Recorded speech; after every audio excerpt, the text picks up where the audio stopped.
વિદ્યાર્થી મિત્રો, આજે આપણે ધોરણ 9માં હિન્દીમાં કાવ્ય 7 જે ભણીશું, જેનું શીર્ષક છે સુરદાસ કે પદ. સુરદાસ જન્મ સન 1478 ईस्वी सन, निधन सन 1573 ईस्वी सन. महाकवि सूरदास जी का जन्म कुछ लोगों के मतानुसार दिल्ली के पास सीही नामक गांव में हुआ था. कई लोगों का मानना है कि इनका जन्म मथुरा के पास रुकना या रेणुका क्षेत्र में हुआ था. इनका जन्मांध होना भी विवादास्पद है. वल्लभाचार्य इनके गुरु थे. इनकी प्रेरणा से वे श्रीनाथ जी मंदिर में कृष्ण की लीलाओं से संबंधित पदों की रचना करते थे. ये कृष्ण के अनन्य भक्त है. वात्सल्य एवं श्रृंगार रस के वर्णन में वे अद्वितीय है. प्रस्तुत पद में सूरदास की अनन्य भक्ति भावना का परिचय मिलता है. उनका मन सिवाय कृष्ण के कहीं और सुख नहीं पाता. जिन आंखों ने कमल के समान नयनों वाले श्री कृष्ण का दर्शन कर लिया हो, वे और देव की आराधना कैसे कर सकते हैं. आराध्य देव का गुणगान सुर ने किया है. दूसरे पद में भी कृष्ण का मनमोहक वर्णन किया है. बाल कृष्ण की चेष्टाओं के माध्यम से बालक कृष्ण का मनोरम्य वर्णन किया है. सूरदास के पद. सूरदास श्री कृष्ण के अनन्य भक्त थे. श्री कृष्ण की भक्ति ही उनके मन को शांति देती थी. तो यहाँ सूरदास जी के 2 पद दिए गए हैं. पहले पद में श्री कृष्ण के प्रति उनकी अनन्य निष्ठा के दर्शन होते हैं. दूसरे पद में घुटनों के बल चलते बालकृष्ण की अनुपम छवि का वर्णन किया गया है. विनय तथा भक्ति की बात है. तो यहाँ सूरदास जी के जो प्रथम पद है उसमें बताया गया है कि मेरो मन अनंत कहाँ सुख पावे, जैसे उड़ी जहाज को पंछी फिरी जहाज पर आवे, कमल नयन को छांडी महत्तम और देव को ध्यावे, परम गंगा को छोड़ी पियासु दुर्मति कूप खनावे, जी मधुकर अंबुज रस चाख्यो क्यों करिल फल भावे, सूरदास प्रभु काम धेनु तजी छेरी कौन दुहावे. दूसरे पद में शोभित कर नवनीत लिए, कुटुरुनी चलन रेणु तन मंडित, मुख दधि लेप किए, चारु कपोल लोल लोचन गोरोचन तिलक दिए, लट लटकनी मनुमत मधुप गन मादक मधुही पिए, कंठुला कंठ वज्र केहरी नख राजत रुचि रहिए, धन्य सूर एको पल एही सुख का सत कल्प जिए. तो यहाँ सूरदास जी पहले पद में बताते हैं कि मेरो मन अनंत कहाँ सुख पावे, जैसे उड़ी जहाज को पंछी फिरी जहाज पर आवे. मेरो मन अनंत कहाँ सुख पावे, अनंत अन्यत्र. मेरो मन अनंत कहाँ सुख पावे. सूरदास जी कहते हैं कि मेरा मन श्री कृष्ण के सिवाय और कहाँ सुख नहीं पाता. कि सूरदास जी बताते हैं कि मेरा मन श्री कृष्ण के सिवाय और कहीं सुख नहीं पाता. मैं केवल श्री कृष्ण भगवान की ही भक्ति करता हूँ. जैसे उड़ी जहाज को पंछी फिरी जहाज पर आवे. पंछी पंखी के जैसे जहाज का पंछी जहाज से उड़कर पुनः जहाज पर ही आता है. जैसे उड़ी जहाज को पंछी फिरी जहाज पर आवे. के जैसे जहाज का पंछी जहाज से उड़कर पुनः जहाज पर ही आता है. कमल नयन को छोड़ी महात्म और देव को ध्यावे. कमल नयन को छोड़ी महात्म, कमल के समान, कमल नयन, नयन आंख, कमल के समान नेत्रों वाले એટલે કે છે કે મહાત્મ महिमा और देव को ध्यावे. देव ईश्वर के यहाँ सूरदास जी बताते हैं कि जैसे जहाज का पंछी जहाज से उड़कर पुनः जहाज पर ही आता है, उसी तरह मेरा मन अन्य देवता के यहाँ से भटक कर फिर श्री कृष्ण के चरणों में लौट आता है. जैसे उड़ी जहाज को पंछी फिरी जहाज पर आवे, कमल नयन को छोड़ी महात्म और देव को ध्यावे. कमल के समान नेत्र वाले श्री कृष्ण भगवान है, એનું મહત્વ છોડીને બીજા દેવનું ધ્યાન કેવી રીતે જોડે. જેવી રીતે જહાજનું પંખી ઉડીને પાછું ફરીવાર જહાજ ઉપર જ બેસે છે, એવી રીતે છે કમળના નેત્રોવાળા જે શ્રી કૃષ્ણ ભગવાન છે એનું મહત્વ છોડીને હું બીજા દેવનો મહિમા કેવી રીતે ગાઈ શકું. તો यहाँ सूरदास जी बताते हैं कि जिस तरह जहाज का पंछी जहाज से उड़कर पुनः जहाज पर ही आता है, उसी तरह मेरा मन अन्य देवताओं के यहाँ से भटक कर फिर श्री कृष्ण के चरणों में लौट आता है। कमल नयन श्री कृष्ण की महिमा छोड़कर वह अन्य किसी देवता का ध्यान कैसे कर सकता है। इसी प्रकार वह उदाहरण देते हैं। परम गंगा को छोड़ी पियासो दुर्मति कूप खनावे। પરમ ગંગા, પરમ જે પવિત્ર ગંગાજળ છે એને છોડીને પિયાસો, જે પ્યાસો તરસ્યો વ્યક્તિ છે, દુર્મતિ મૂર્ખ, કૂપ ખનાવે, કૂપ એટલે કૂવો, ખનાવે એટલે ખોદાવે, કે જેવી રીતે પરમ પવિત્ર ગંગાજળને છોડીને તરસ્યો વ્યક્તિ છે પોતે છે એ કૂવો ખોદાવે છે એ મૂર્ખ છે। यदि कोई प्यासा व्यक्ति पवित्र गंगाजल को छोड़कर अपनी प्यास बुझाने के लिए कुआं खुदवाए तो उसे मूर्ख ही कहा जाता है। જી મધુકર અંબુજ રસ ચાખ્યો ક્યો કરીલ ફલ ભાવે।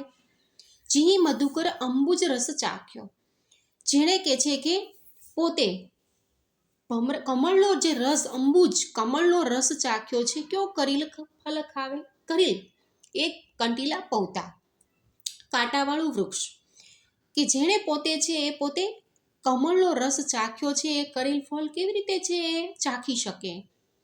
એટલે કે છે કે जैसे जिस भौरे ने कमल के रस का स्वाद चख लिया हो उसे करील का फल कैसे अच्छा लगेगा। जिस भौरे ने कमल के रस का स्वाद છે वह चख लिया है उसे करील का फल कैसे अच्छा लगेगा। सूरदास प्रभु कामधेनु तजी छेरी कोण दुहावे। सूरदासજી પોતે કહે છે કે મારા જે પ્રભુ છે એ કામધેનુ સમાન છે, તો એને છોડીને કોઈ બકરીને કેવી રીતે દોઈ શકે। सूरदास કહે છે પ્રભુ કામધેનુ તજી छेरी कौन दुहावे। छेरी बकरी कौन दुहावे, कि सूरदास जी यहाँ कहते हैं कि मेरे प्रभु तो कामधेनु के समान है, उन्हें छोड़कर बकरी को कौन दुहेगा। तो यहाँ सूरदास जी बताते हैं कि मेरो मन अनंत अनंत कहाँ सुख पावे। सूरदास जी कहे છે કે મારું મન શ્રી કૃષ્ણ સિવાય બીજે ક્યાંય સુખ પામતું નથી, કે જેવી રીતે વહાણ પરનું પક્ષી વહાણ પરથી ઉડીને પાછું વહાણ પર આવી જાય એવી રીતે મારું મન અન્ય દેવતાઓમાં ભટકીને ફરી શ્રી કૃષ્ણના ચરણોમાં પાછું આવી જાય છે। પરમ ગંગા કો છોડી પિયાસો દુર્મતિ ખૂબ ખનાવે, કે જેવી રીતે કોઈ તરસ્યો માણસ પવિત્ર ગંગાજળને ત્યજીને પોતાની તરસ બુઝાવવા માટે કૂવો ખોદાવે તો તે મૂર્ખ જ કહેવાય છે। જી મધુકર અંબુજ રસ ચાખ્યો ક્યો કરીલ ફલ ભાવે।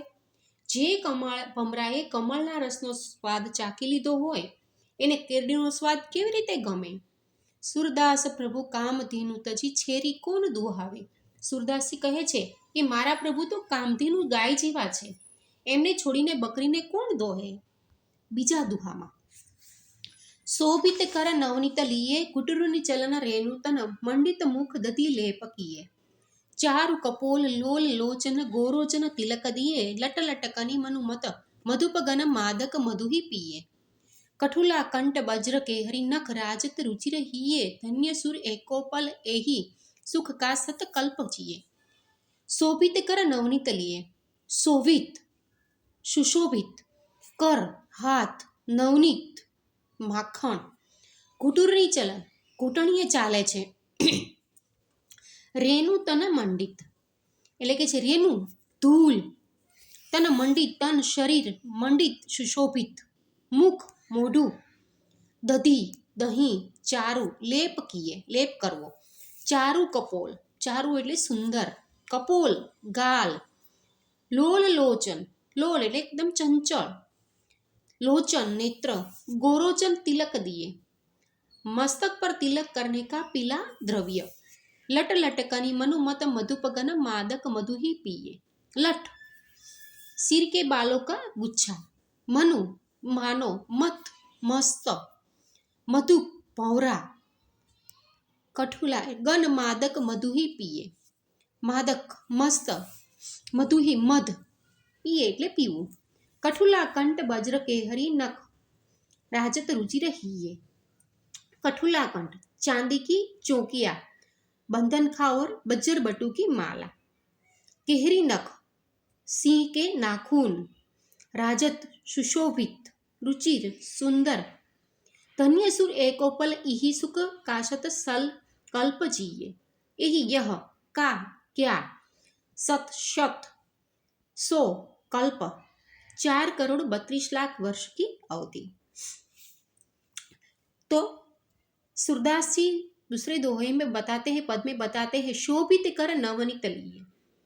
तो कृष्ण भगवान हाथ में मक्खन लिए हुए बाल श्री कृष्ण अत्यंत सुंदर लग रहे हैं। शोभित कर नवनीत लिए, हाथ में मक्खन लिए हुए बाल श्री कृष्ण अत्यंत सुंदर सुशोभित लग रहे हैं। कुटुरी ने चलन रेणुतन मंडित मुख दधि लेप किए।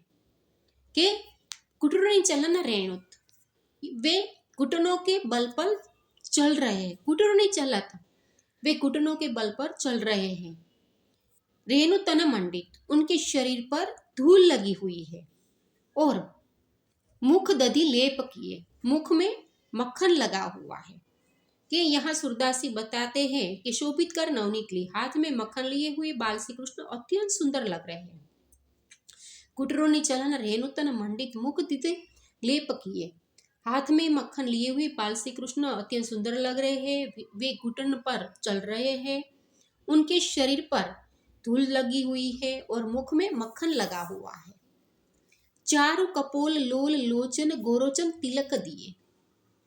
चारु कपोल सुंदर, कपोल गाल, उनके गाल सुंदर और नेत्र लोल चंचल, लोचन आंख, उनके गाल सुंदर है और नेत्र है चंचल है। गोरोचन तिलक दे, और उन्हें मस्तक पर गोरोचन का तिलक लगा हुआ है, पीले द्रव्य का गोरोचन तिलक लगाया हुआ है। लट लटकनी मनु मत मधुप गन मादक मधु पिए। लट लटकन सिर के बालों का गुच्छा, मनु मानो, मत मस्त, मधु पहले फोहरा, के उनके सिर के दोनों ओर लटे झूल रही है। लट लटकनी, उनके सिर के दोनों ओर लटे झूल रही है। मनुमत मधुप गन मादक मधु ही पिए, वे मस्त मधु એટલે मद पीकर मस्त हुए भमरों के समान लग रहे हैं। तो यहाँ श्री कृष्ण भगवान है, उनके सिर के दोनों ओर लटे झूल रही है। मनुमत मधुप गन मादक मधु ही पी, मानो वे मस्त मधु पीकर मस्त हुए भमरों के समान लग रहे हैं।